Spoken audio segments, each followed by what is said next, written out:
우리가 계속해서 하나님이 기뻐하시는 믿음이 무엇이냐 우리 공부하고 있는 중에 있습니다. 오늘은 세 번째 시간 열매 맺는 믿음에 대해서 함께 살펴보려고 합니다. 첫 번째는 우리 뿌리 깊은 믿음에 대해서 묵상했어요. 여러분, 믿음은 뿌리를 내려야만 됩니다. 뿌리가 있어야 흔들리지 않고 뿌리가 있어야 요동치지 않게 되어 있는 거예요. 두 번째는 우리 순전한 믿음에 대해서 지난주에 묵상했어요. 우리의 믿음은 순전하게 지켜가야만 할 겁니다. 순전한 믿음은 세상의 것들과 섞이지 않은 믿음이에요. 자기의 욕심과 섞이지 않고 세상 사람들에게 물들지 아니한 것, 그것이 하나님이 기뻐하시는 순전한 믿음이라. 순도 100%의 믿음을 하나님이 원하신다라고 하는 거예요. 오늘 사랑하는 빛의 교회 성도 여러분, 여러분의 믿음이 세상에 물들지 않게 되길 주님의 이름으로 축복합니다. 믿음을 지키고 순결함을 지키시게 되기를 바랍니다. 그리고 이제 오늘 살펴볼 말씀은 열매 맺는 믿음이에요. 우리의 믿음이 열매를 맺어야만 합니다. 단지 입만 무성한 믿음이 되는 것이 아니라, 말만 많은 믿음이 되는 것이 아니라, 우리 믿음에 열매가 있어요. 우리 믿음에 기적이 있어요. 우리의 믿음에 생명이 있어야 된다라고 하는 거예요. 예수님께서 예루살렘에 들어가실 때에 한 무화과 나무를 보셨습니다. 그런데 그 무화과 나무가 잎만 무성한 채 열매는 찾아볼 수 없었어요. 예수님께서 잎만 무성한 그 나무를 보시고 질책하셨습니다. 사실 무화과 나무에 대한 질책이 아니라 그 곁에 듣고 있는 사람들에 대한 이야기지 않겠습니까? 우리 마태복음 같이 한번 보겠습니다. 21장 19절 자막을 통해 읽어볼게요. 시작. 한 무화과 나무를 보시고 그리로 가사 잎사귀 밖에 아무것도 찾지 못하시고 나무에게 이르시되 이제부터 영원토록 내가 열매를 맺지 못하리라 하시니 무화과 나무가 곧 마르리냐. 잎사귀 밖에 아무것도 찾지 못하심에, 여러분, 우리의 믿음이 이 무화과 나무와 같이 되면 그것은 비극일 것입니다. 잎만 무성했지 열매가 없다면 예수님이 탄식하시는 것이에요. 하나님이 기뻐하시지 않는다라고 하는 겁니다. 그런데 이 무화과 나무의 이야기는 좀 흥미롭게 흘러갑니다. 결국 무화과 나무가 이 예수님의 질책을 받고 저주를 받고 바싹 말라버리게 됩니다. 무려 하루 사이에. 그것을 본 제자들이 깜짝 놀라서 예수님에게 여쭙습니다. 어떻게 이런 일이 일어날 수 있습니까? 정말 예수님이 질책하자마자 하루가 지나지 않아서 나무가 다 말라버렸습니다. 어떻게 이런 일이 일어나느냐? 놀랍습니다. 이렇게 말하는 것이죠. 그때 예수님께서 그런 질문에 대해서 이렇게 대답하셔요. 우리 마태복음 21장 21절을 같이 볼게요. 예수께서 대답하여 이르시되 의심하지 아니하면 이 무화과 나무에게 된 이런 일만 할 뿐만 아니라 이 산더러 들려 바다에 던져지라 하여도 될 것이요. 너희가 믿음이 있고 의심하지 않는다면 이런 일들은 결코 놀랄 일이 아니라고 하는 것이에요. 너희가 믿음이 있다면 심지어 이 산더러 들려서 바다에 던져지라 하여도 그렇게 될 것이라. 그것이 믿음의 기적이라고 하는 거예요. 우리가 소유한 믿음이 바로 그런 힘이 있는, 능력이 있는 믿음이라고 하는 거예요. 여러분, 열매 맺지 않는 무화과를 보시고 질책하신 것과 이 능력이 있는 이 믿음의 열매는 같이 연결되어 있는 이야기라고 하는 거예요. 예수님께서는 열매 맺지 못하는 믿음을 보시고 질책하신 거예요. 그리고 난 다음에 제자들에게 무엇이라 말씀하시는가? 너희가 진정한 믿음이 있다면 그 믿음이 열매를 맺게 될 것이다. 그 믿음이 능력이 나타나게 될 것이다. 심지어는 이 산을 옮길 만한 힘이 있을 것이라고 이야기하고 있는 것 아니겠습니까? 여러분, 우리에게 믿음이 있다면 역사가 나타나야 될 줄로 믿습니다. 그 믿음이 아무리 작고 보잘것없어 보인다 할지라도 우리 안에 믿음이 있다면 그 겨자씨만한 믿음이라 하더라도 산을 옮길 만한 믿음이 될 수 있다고 성경이 이야기하고 계신 거예요. 여러분, 축복합니다. 우리 미치교회 성도들 한 사람 한 사람에게 이 산을 옮길 만한 믿음, 그 믿음이 열매 맺는 믿음이 될 수 있게 되길 주님의 이름으로 축복합니다. 내가 믿음이 있다고 말만 하는 것이 아니라 입만 무성한 채 아무런 열매도 맺지 못하는 그런 믿음이 아니라, 여러분, 우리 믿음의 역사가 나타날 때, 우리 믿음의 열매가 나타날 때 하나님이 저와 여러분을 통해서 영광 받으실 줄로 믿습니다.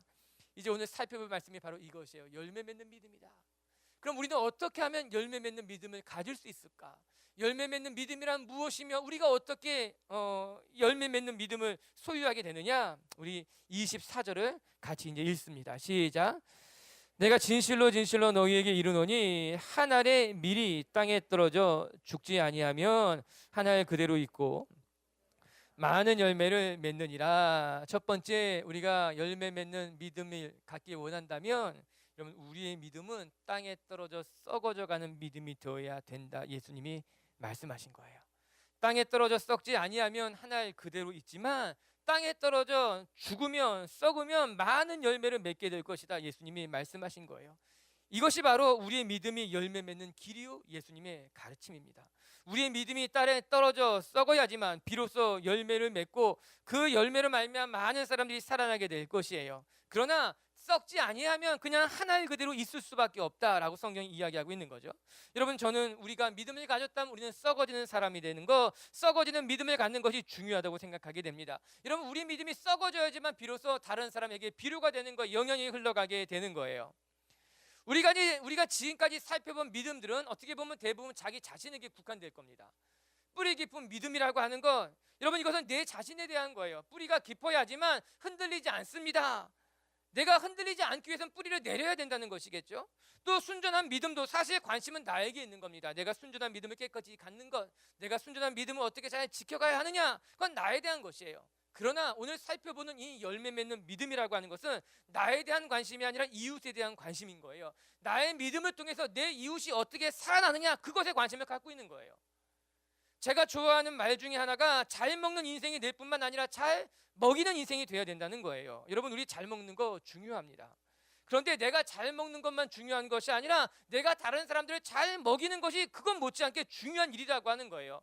내가 늘 내가 먹는 거에만 관심 있고 내가 먹는 것만 중요하게 여기는 것이 아니라 내가 어떻게 하면 다른 사람을 잘 먹일 수 있을까? 내가 잘 먹는 것 같이 내가 다른 사람을 어떻게 살릴 수 있을까? 이것이 우리의 관심이 되고 이것이 우리의 소명이 되어야 된다고 하는 거예요. 그리고 바로 이 다른 사람을 먹이고자 하는 이 마음이 썩어져가는 미랄의 출발점이 될 수 있다는 겁니다. 남을 먹이고 싶은 마음이 우리 가운데 있는 거예요.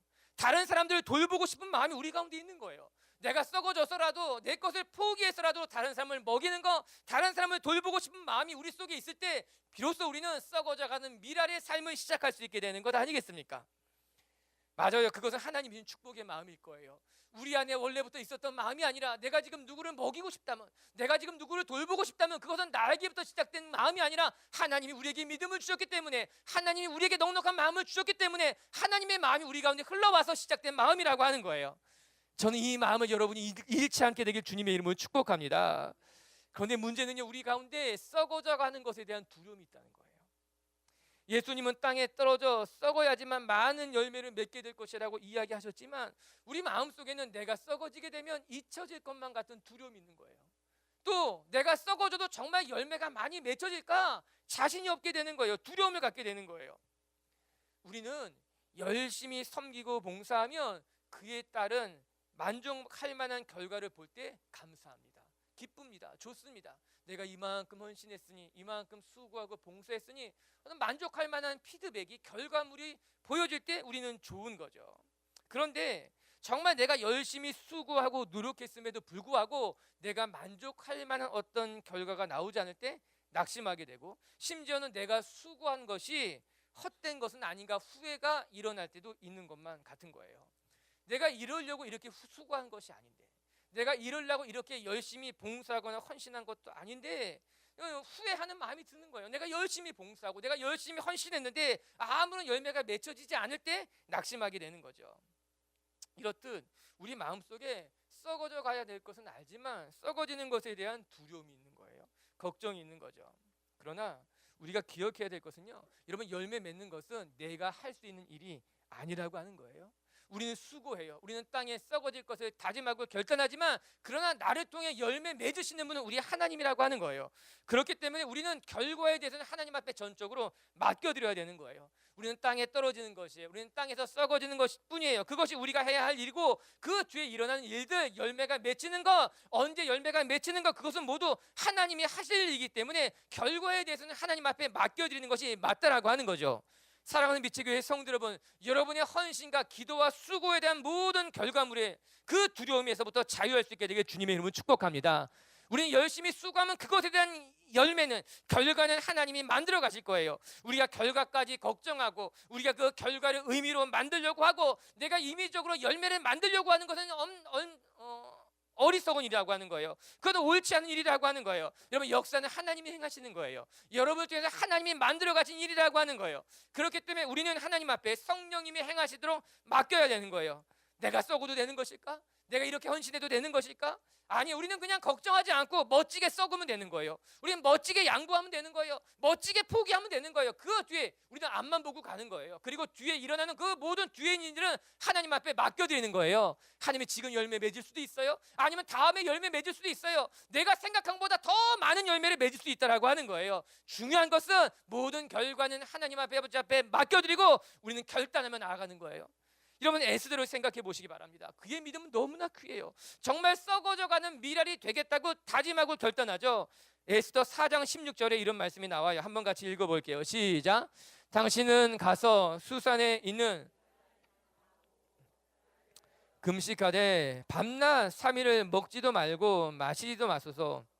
나도 시녀와 더불어 이렇게 금식한 후에 규례를 어기고 왕에게 나아가리니 죽음은 죽으리이다 하니라. 여러분, 당시 왕비가 왕에게는 먼저 나갈 수 없었어요. 왕이 불러야지만 나갈 수 있었어요. 그러나 이 에스더가 그 규례를 깨뜨리겠다라고 하는 거예요. 나를 위해 3일을 금식해 주십시오. 나도 내 여종과 3일 동안 금식한 후에는 모든 결과는 하나님 아버지 앞에 맡기고 내가 왕에게 나가겠다는 거예요. 왕에게 나가는 것이 규례가 아님에도 불구하고, 왕에게 먼저 나가는 것이 죽음을 자초하는 일임에도 불구하고 그 결과는 하나님 아버지 앞에 맡기고 나는 결단하고 믿음대로 행하겠다라고 하는 겁니다. 얼마나 귀한지 모릅니다. 여러분, 우리에게 이런 믿음이 있어야 될 줄로 믿습니다. 우리가 결과를 예측하는 것이 아니라 우리는 결과를 하나님 아버지 앞에 맡겨드리는 거예요. 그리고 믿음대로 결단하면 하나님이 행하신다라고 하는 거예요. 하늘에 썩어져가는 미랄이 되기를 두려워하거나 주저하지 않게 되기를 바랍니다. 우리는 멋지게 썩으면 되는 거예요. 그러면 하나님이 행하시는 거예요. 이때 중요한 것이 한 가지가 있어요. 그건 무엇인가? 24절에 보게 되면요, 완전히 썩어야 된다는 거예요. 썩은 척을 하는 것이 아니라 완전히 썩는 것이 필요하다라고 하는 거예요. 예수님께서 우리에게 죽은 척을 하라고 말씀하시는 것이 아니라 완전히 죽으라고 이야기한 거예요. 24절에 죽으면 많은 열매를 맺느니라. 죽어야지만 비로소 열매를 맺게 된다라고 하는 거, 여러분, 씨앗이 깨져야지만 싹이 나오게 되어 있는 거예요. 씨앗이 죽지 않으면 싹이 나올 수가 없다라고 하는 거예요. 오늘 예수님께서 무엇이라 말씀하시는가? 죽는 신용을 내지 말라는 거예요. 죽는 척하는 것도 아니라고 하는 거예요. 우리가 땅에 썩는 것은 완전히 죽는 것. 여러분, 우리 예수님도요, 십자가에 달려 죽으시는 흉내를 내지 않았어요. 정말 십자가에 못 박혀 죽으셨다라고 하는 거예요. 이건 사실이에요. 채찍에 맞으셨어요. 십자가의 고통을 그대로 다 당하셨어요. 그리고 정말 죽었어요. 그리고 그렇게 죽은 이후에 사흘 만에 죽은 자리에서 다시 살아나신 것 아니겠습니까? 여러분, 그래야 비로소 열매가 맺히는 거예요. 하늘에 썩어져가는 미랄이 되는 건, 여러분, 그것은 절대로 흉내로 가능한 일이 아니라고 하는 겁니다. 여러분, 그래서 우리는 두려울 수 있어요. 죽는다고 하는 것, 잊혀진다고 하는 것, 내가 이렇게 수고했는데 결과를 볼 수 없을 것만 같은 거 두려울 수도 있겠지만, 오늘 예수님은 분명히 우리에게 말씀하고 계신 거예요. 우리는 다 죽어야 된다, 썩어져야 된다. 그래야 비로소 좋은 열매가 맺혀질 수 있는 것 아니겠느냐. 오늘 저와 여러분의 삶에 이 거룩한 헌신이, 이 죽어지는 역사가, 썩어져가는 미랄의 역사가 나타나는 분들이 되길 주님의 이름으로 축복합니다. 두 번째, 열매 맺는 믿음은 어떤 것이냐? 우리가 열매 맺기를 원한다면요, 우리는 예수님을 따라가야 된다는 거예요. 26절을 이제 읽어볼게요. 시작. 사람이 나를 섬기려면 나를 따르라. 나 있는 곳에 나를 섬기는 자도 거기 있으리니 사람이 나를 섬기면 내 아버지께서 그를 귀히 여기시리라. 예수님께서는 나를 따라오라 말씀하셨습니다. 나를 섬기는 자가 되려면 나를 따라야 할 것이고, 내가 있는 곳에 저도 함께 있어야 될 것이다. 여러분, 우리가 열매 맺는 비결이 무엇이냐? 이거 주님을 따라가는 것이다. 우리가 주님을 따라가야지 주님이 원하시는 열매를 맺게 된다라고 하는 것이에요. 오늘 말씀에 우리는 썩어져가는 것에 대한 중요성에 대해서 묵상했어요. 우리가 열매를 맺기 원한다면 우리의 믿음은 썩어져야 돼요. 우리의 삶은 철저히 썩어져야 된다라고 하는 거예요. 그러면 어떻게 썩어질 수 있느냐? 우리 이거 생각해 봐야 된다라고 하는 거죠. 나를 부인한다는 것, 어떻게 하면 나를 부인할 수 있는 것입니까? 십자가에 나를 못 박는 건 어떻게 하면 내가 십자가에 나를 못 박게 되는 것입니까? 우리는 그것을 추상적으로만 안다는 거죠. 우리는 그것을 배워야 되는 거예요. 오늘 예수님이 제자들에게 무엇이라 말씀하시는가? 우리가 썩어져가는 미랄이 된다면, 너희가 썩어져가는 미랄이 되길 원한다면 너희는 나를 따라오라라고 하는 거예요. 내가 가는 곳에 너희도 함께 해야 되고, 내가 머무는 곳에 너희도 함께 하게 되면 너희는 자연스럽게 썩어져가는 삶이 무엇인지, 내 자아를 죽이는 것이 무엇인지 배울 수 있다라고 하는 거죠. 우리가 누군가를 따라가야 될 본이 있다는 것은 큰 축복입니다. 어디를 가야 할지 모를 때 앞서가는 사람이 있다면 우리 길을 잃어버리지 않을 것입니다. 왜? 그 사람만 조심히 따라가면 되는 거예요. 그 사람이 기도하는 것처럼 기도하고, 그 사람이 신앙생활하는 것처럼 신앙생활하고, 그 사람이 행하는 것을 그대로 따라가면 된다라고 하는 것이죠. 갈림길이 있어도 우리 주님 따라가면요, 어렵지 않아요. 우리 인생이 오르막길을 올라갈 때도 주님을 따라가면요, 그 오르막길을 올라갈 수 있게 된다라고 하는 거예요. 주님이 멈추시면요, 나도 멈추면 되는 거예요. 주님이 쉬어가라 말씀하시면 주님과 함께 쉬어가면 된다라고 하는 거예요. 여호수아는요, 모세와 40년을 동행했기 때문에 그는 감당할 수 있었던 거예요. 엘리사가 그렇게 위대한 선지자가 될 수 있었던 것은 그의 앞서간 엘리야라고 하는 선생님이 있었기 때문에 가능했다라고 하는 거예요. 베드로는요, 베드로의 행적을 찾아보게 되면요, 놀랍게도 그는 예수님을 참 많이 따라했던 사람이에요. 3년 동안 예수님과 함께 머물며 예수님의 말씀을 들으면서 베드로는 어떻게 말씀을 전해야 할지, 어떻게 사람들을 대해야 될지, 어떻게 기도해야 될지를 다 보고 배웠고 그 삶을 그대로 따라했다라고 하는 거예요. 우리는 오늘 말씀을 통해 예수님의 삶을 따라가야 될 줄로 믿습니다. 말씀이 가르치는 대로 말씀을 묵상하고 그 말씀에 따라 우리가 예수님을 따라가면 나도 모르는 사이에 우리의 삶에 거룩한 열매가 나타나게 되어 있는 거죠. 히브리서 12장 1절과 2절에는 이런 말씀이 기록되어져 있어요. 한번 같이 읽겠습니다. 시작.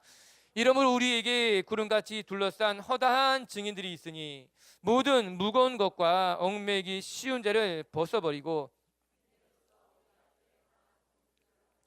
믿음의 주여 또 온전케 하시는 이인 예수를 바라보자. 여기까지 봅시다. 우리에게 무거운 짐과 얽매기 쉬운 죄들이 있다라고 하는 거예요. 그것들을 다 벗어버려야 돼요. 무거운 죄를 벗어버리고 짐을 벗어버리고, 그리고 예수님을 바라보는 것, 예수님을 따라가는 것이 믿음을 가진 우리들이 열매 맺을 수 있는 비결이라고 하는 거예요.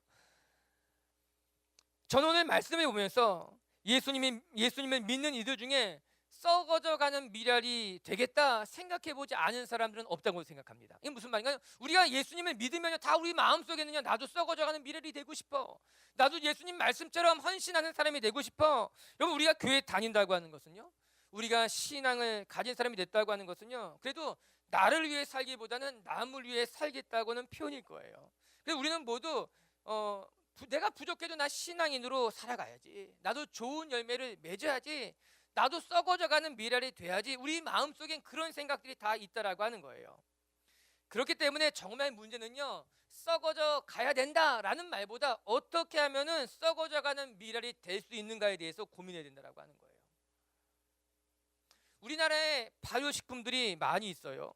저는 전문가가 아니라서 잘은 모르겠지만 이 발효식품들 보면 너무 신기한 거예요. 발효식품하고 상한 음식하고 차이가 무엇일까?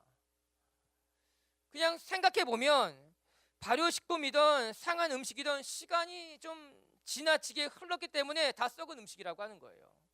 그런데 하나는 우리 몸을 더 건강하게 하는 음식이 되어서 발효식품이라 그렇게 이야기될 수 있고, 반면에 또 하나는 상한 음식이라 우리 몸을 해하게 하고 못 먹는 음식이 되어버린다라고 하는 거예요. 저는 가만히 생각해 보니 잘 썩는 것이 중요하구나 깨닫게 되는 거예요. 여러분, 똑같은 음식이라 하더라도요, 어떤 것은 잘 썩는 것으로 말미암아 사람의 생명에 도움이 되고 사람을 살리는 그런 좋은 음식이 되지만, 그냥 상해져 버린 음식은, 썩어져 버리는 음식은 우리의 몸이 해롭게 된다라고 하는 거예요. 못 먹어 썩어 버리는 음식이 된다라고 하는 거예요. 우리가 하나님 안에서 썩기를 원한다면, 정말 썩어져가는 미랄이 되길 원한다면, 저와 여러분이 잘 썩어져가는 분들이 되길 주님의 이름으로 축복합니다. 내 욕심대로 썩어져가는 것이 아니라, 내가 원하는 대로 썩어져가는 것이 아니라, 잘못하면 그것은 나도 상하고 이웃도 상하게 된다라고 하는 거예요. 오늘 예수님의 말씀처럼 우리가 예수님을 따라가야지만 제대로 썩을 수 있는 거예요. 제대로 내 자아가 죽을 수 있는 거예요. 제대로 우리의 삶에 거룩한 열매가 맺혀지게 되어 있다라고 하는 거예요. 예수님이 말씀하지 않습니까? 잘 썩기 위해서 나를 따르라고 하는 거예요. 내 생각대로 신앙생활하지 말고, 내가 지금까지 경험한 것만 믿지 말고 나를 따르라 이야기합니다. 더 나아가서 뭐라고 말합니까? 내가 머무는 곳에 내가 머물러야 된다 이야기합니다. 예수님이 있는 곳에 우리도 함께 있다고 하는 것, 이거 많은 의미를 가지고 있는 말씀이에요. 여러분, 우리가 누구와 함께 같은 공간에 있다라고 하는 것은요, 큰 의미를 가지고 있습니다. 여러분, 아무런 생각 없이 같은 공간에 있지 않을 겁니다. 그 사람이 좋기 때문에 그 사람과 같은 공간에 머물러 있는 거예요. 여러분, 싫으면요 결코 그 사람하고 같은 공간에 있지 않습니다. 왜 그런 말 하잖아요. 내가 이 사람이랑 같은 공기조차 마시고 싶지 않다는 거예요. 불편한 거죠. 그러나 내가 그 사람과 지금 같은 방에 있다는 거, 같은 공간에 있다는 거, 같은 공간에 가겠다고 하는 것은요, 내가 너와 있는 것이 불편하지 않다는 거예요. 내가 너와 있는 것이 내가 나에게 중요한 의미가 되는 사람이라고 하는 거예요. 예수님이 제자를 부르실 때 뭐라고 말합니까? 요한의 제자들이 예수님에게 와서 묻습니다. 당신이 누굽니까? 당신이 정말 메시아입니까? 이때 예수님 뭐랍니까? 와서 보라는 거예요. 내가 어떤 삶을 살고 있는지, 내가 머무는 곳이 어디에 있는지 내가 와서 직접 내 있는 공간을 열어보였다는 거예요. 그리고 와서 내 안에 들어와서 나를 살펴보라고 이야기하고 있는 거예요. 이런 제자들에게 무엇이라고 말합니까? 나와 함께 거하자는 거예요. 나와 함께 머물자라고 하는 거예요. 예수님이 자기의 공간을 열어놓으시는 거예요. 그리고 그 공간 안으로 제자들을, 사람들을 초청하고 그 공간 안에서 같이 기도하고 같이 생각하고 같이 하나님의 나라를 만들어 가자라고 하는 거예요. 그럼 우리가 아무에게나 집을 오픈하지 않습니다. 내가 사는 것을 오픈한다고 하는 것은요, 굉장한 용기예요. 그리고 그 사람에 대한 신뢰가 있다라고 하는 거예요. 그리고는 예수님이 말씀하고 있는 거죠. 너희가 나를 따르기를 원한다면 내가 있는 곳에 들어오라고 하는 거예요. 나와 함께 이곳에 머물면서 나와 함께 우리 하나님의 나라를 바라보자라고 하는 거예요. 그리고 그렇게 우리가 주님을 따라갈 때, 주님 공간 안에 들어갈 때, 주님과 함께 머물 때 우리는 예수님처럼 제대로 썩어지는 미랄이 될 수 있을 것이에요. 그래서 비로소 우리의 삶을 통해, 우리의 믿음을 통해 아름다운 열매가 맺혀지는 것 아니겠습니까? 믿음에는 행동이 필요한 것입니다. 말로만 내가 썩겠다, 썩어져가는 미랄이 되겠다 이야기하는 것이 아니라, 우리는 믿음이 있다면 그 믿음을 우리의 삶으로, 행동으로 보여주는 거예요. 예수님을 따라가는 것으로 말미암아 보여주는 거예요. 야고보서 2장 26절에는요 이런 말씀이 나와요. 같이 한번 읽어볼게요. 영혼 없는 몸이 죽은 것 같이 행함이 없는 믿음은 죽은 것이니라. 여러분, 죽은 나무에서는 열매가 맺힐 수 없습니다. 우리의 믿음이 죽어 있다면 열매를 기대할 수는 없을 것입니다. 행함이 없는 믿음이 죽은 것이라 말씀하셨기에 우리가 매일매일 살아있는 믿음이 되기를 원한다면, 살아서 열매 맺는 믿음이 되기를 원한다면 우리의 믿음에는 행함이 있어야 된다고 하는 거예요. 예수님을 따라가야지 생각만 하는 것이 아니라 예수님을 따라가는 행함이 있어야 된다고 하는 거예요. 예수님이 계신 곳에 나도 그곳에서 기도하는 거예요. 예수님이 계신 곳에서 나도 그 자리에서 헌신하게 되는 거예요. 예수님이 바라보는 것을 나도 바라보는 것이 되는 거예요. 사랑하는 빛의 교회 성도 여러분, 그렇게 우리가 주님을 따라간다면 나도 모르는 사이에 우리의 삶을 통해 열매가 맺힐 것이고, 그 열매를 통해서 많은 사람들이 살아나게 될 줄로 믿습니다. 할렐루야. 세 번째, 우리가 또 한 가지 살펴볼 것이 있습니다. 우리의 삶이 열매 맺기를 원한다면 오늘 우리가 두 가지를 묵상한 거예요. 첫 번째는 철저히 썩어져야 되는 거예요. 우리가 썩어지지 아니하면 좋은 열매는 맺을 수 없어요. 두 번째, 우리가 잘 썩기 위해서는 예수님을 따라가야 돼요. 예수님과 함께 거해야 된다고 하는 거예요. 그리고 세 번째, 전 오늘 말씀 보면서 만약 우리 중에 어떤 사람이, 목사님, 저는 그냥 하나의 그대로 있는 것에 만족합니다. 예수님은 땅에 떨어져 썩지 아니하면 하나의 그대로 있고 썩으면 많은 열매를 맺을 것이다 이야기하지만, 저는요 그냥 하나의 그대로 있는 것으로 족합니다. 굳이 제가 많은 열매를 맺어야 할지 전 잘 모르겠습니다. 그냥 저를 내버려 두십시오. 많은 크리스천들이 그렇게 생각합니다.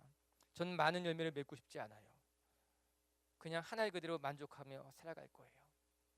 저는 이 도전이 이 시대 현 기독교의 가장 큰 도전이 될 것이라고 생각해요. 사람들이 굳이 열매를 맺고 싶지 않은 거예요. 굳이 다른 사람들의 삶에 신경 쓰고 싶지 않은 거예요. 전 그냥 이대로, 내가 믿음이 없는 것도 아니고, 내가 교회 다니고, 내가 믿음이 있고, 내가 신앙이 있으니 그냥 열매를 맺을 필요가 무엇이 있느냐, 그냥 썩을 이유도 없고 그냥 하나의 그대로 있다가 그냥 죽으면 되는 건 아니냐, 그런 생각을 하게 된다라고 하는 거죠. 여러분 어떻습니까? 혹시 우리들은 그러지 않습니까? 굳이 썩어져야 될 필요가 있습니까? 그냥 하나의 그대로 있겠습니다. 오늘 이 말씀에서 열매를 맺는다라고 하는 것은요, 다른 생명을 살린다고 하는 뜻입니다. 즉, 내가 썩고 다른 열매를 맺게, 다른 열매로 거듭 태어나는 거죠. 내 생명을 포기하고 다른 생명이 살아나는 거예요. 그래서 예수님은 죽으면 열매를 맺는다 말씀하시는 거예요. 사실 이 말씀은 예수님에 대한 이야기입니다. 예수님 한 사람이 죽음으로 말미암아 인류가 구원을 얻는 기적이 일어난다는 이야기예요. 예수님 한 사람이 땅에 떨어져 죽는 미랄이 되는 것으로 말미암아 인류가 살아나게 되고 많은 사람이 살아나게 될 것이다. 그 이야기를 한 것이 사실은 26절의 말씀이에요. 그런데 우리가 아까 질문으로 되돌아가서 우리가 생각해 본다면 우리가 많은 열매를 맺어야 하는 것이 중요한 것 같지는 않습니다. 무슨 말인가 하면, 여러분, 이 비유에서는요, 숫자가 중요한 것이 아니라 생명의 전환이 일어났다라고 하는 거예요. 내 생명이 죽어서 다른 생명을 살리는 일이 일어났다라고 하는 거예요. 내가 땅에 떨어졌을 때는 그것이 어쩌면 그냥 무화과 나무의 씨앗이었는데 그것이 죽게 되자 무화과 나무가 날 수도 있지만, 아니 감람나무가 나기도 하고요, 아니 또 다른 포도나무가 날 수 있다라고 하는 거예요. 여러분, 씨앗이 땅에 떨어져 썩었다는 것은 자기의 씨앗을 유지하는 것이 아니라 비료가 됐다라고 하는 거예요. 다른 열매로, 다른 나무로 생명의 전환해서 살아날 수 있게 된다라고 하는 거예요. 여러분, 예수님의 말씀하신 이 십자가의 사건은 예수님의 생명이 죽고 다른 사람의 생명이 살아나는 생명의 전환을 이야기하고 있는 거예요. 우리가 땅에 떨어져 썩는다고 하는 것은요, 많은 수적인 열매를 이야기하는 것이 아니라 우리의 삶의 생명의 전환이 일어난다는 것을 말씀해주고 있는 거예요. 우리는요, 많은 열매를 맺는 것보다 더 중요한 것은요, 우리의 삶을 통해 좋은 열매가 맺혀지는 것이 중요한 일인 거예요. 많은 열매보다 더 중요한 것은요, 선한 열매가 맺혀지는 거예요. 많은 열매보다 더 중요한 것은요, 생명의 열매가 맺혀지는 것이 중요한 일이라고 하는 거예요. 그냥 너 하나의 열매가 아니라 너 하나의 열매가 다른 생명으로 거듭 태어나게 되는 일, 그것이 우리의 삶이라고 하는 거예요. 예수님이 우리에게 생명을 내어주신 이유라고 하는 거예요. 그리고 우리를 그 자리로 초청하시는 예수님의 부르심이라고 하는 거예요. 사랑하는 미치교회 성도 여러분, 전 저와 여러분의 믿음이 우리 안에 갇혀 있지 않게 되기를 바랍니다. 우리의 믿음이 우리 안에 갇혀 있으면 때가 되면 다 썩게 되어 있는 거예요. 우리의 믿음이 우리 안에 갇혀 있으면 내가 그 믿음으로 살 것 같지만 결국은 남도 죽고 나도 죽게 되어 있다라고 하는 거예요. 믿음은 언제 깨끗해지느냐? 순전한 믿음이 어떻게 유지될 수 있느냐? 여러분, 믿음은요, 나로부터 흘러가야 되는 거예요. 나에게 고여 있는 것이 아니라 나에게로부터 말미암아 다른 사람에게 흘러갈 때 그 믿음이 생명력이 있는 믿음이 되는 거예요. 다른 생명으로 거듭 태어나게 된다라고 하는 거예요. 썩어져가는 미랄은 죽었지만 살아나게 되는 것 같이 믿음이 우리 안으로 들어와서 이 믿음이 내 안에 갇혀 있지 않고 다른 사람에게 흘러가면 열매를 맺게 되는 것이고, 그 열매 통해 생명이 살아나게 되는 것 아니겠습니까? 사랑하는 미체교회 성도 여러분, 여러분의 믿음이 여러분 안에 고여 있는 것이 아니라 흘러가는 믿음 되길 주님의 이름으로 축복합니다. 여러분의 믿음이 여러분 안에 고여서 여러분도 죽고 다른 사람도 죽는 것이 아니라 믿음이 내 안에 고여 있는 것이 아니라 흘러가서 다른 사람의 생명까지 되살리게 된다면 우리 안에 놀라운 생명의 전환이 일어나는 것이고, 생명이 또 다른 생명을 낳게 되는 것이고, 믿음이 또 다른 믿음을 낳게 되는 것 아니겠어요? 전 그렇게 우리 비치교회 성도들이 날마다 좋은 믿음의 열매를, 선한 믿음의 열매를, 생명의 믿음의 열매를 맺어갈 수 있는 하나님의 자녀들이 되길 주님의 이름으로 축복합니다. 말씀을 정리하십시다. 여러분, 오늘 우리 세 번째 열매 맺는 믿음에 대해서 우리 함께 묵상하고 있는 거예요. 잎만 무성한 가지가 되는 것이 아니라 열매 맺는 가지가 되는 것, 잎만 무성한 믿음이 되는 것이 아니라 그 믿음이 열매를 갖게 되는 것, 오늘 예수님이 그런 믿음을 원하시고 하나님은 기뻐하신다라고 하는 거예요. 전 저와 여러분의 믿음이 말만 무성한 것이 아니라 잎만 무성하여 열매를 찾아볼 수 없는 믿음이 아니라 우리의 믿음의 열매가 있어서 그 열매로 다른 사람들을 잘 먹이는 인생이 되길 주님의 이름으로 축복합니다. 첫 번째, 열매 맺는 신앙인이 되길 원한다면 우리는 땅에 떨어져 썩어져가는 믿음이 되어야만 될 것입니다. 내가 살려고 몸부림치는 것이 아니라, 내가 열매가 되려고 몸부림치는 것이 아니라, 우리가 땅에 떨어져 썩으면 우리를 통해 좋은 열매들이, 선한 열매들이 풍성하게 맺히게 될 줄로 믿습니다. 두 번째, 열매 맺는 믿음이 되려면 우리는 예수님 따라가야 됩니다. 예수님 따라가면 우리는 제대로 썩을 수 있을 거예요. 예수님 따라가면 우리는 제대로 된 믿음을 가질 수 있을 거예요. 예수님처럼 기도하고 예수님처럼 묵상하고 예수님처럼 살아가는 저와 여러분이 되길 주님의 이름으로 축복합니다. 그리고 세 번째, 전 우리의 믿음이 우리 안에 고여 있는 것이 아니라 난 그냥 하나의 미랄로 만족하겠습니다 말하는 것이 아니라 우리의 믿음이 나를 통해 다른 사람에게 흘러갈 수 있게 되길 바라요. 여러분의 자녀들에게 믿음이 흘러가길 주님의 이름으로 축복합니다. 여러분의 이웃에게 믿음이 흘러가게 되길 주님의 이름으로 축복합니다. 이 나라에 우리의 믿음이 흘러가서 이 나라를 살리고 이 나라를 덮을 수 있는 거룩한 주의 백성들이 되길 주의 이름으로 축복합니다.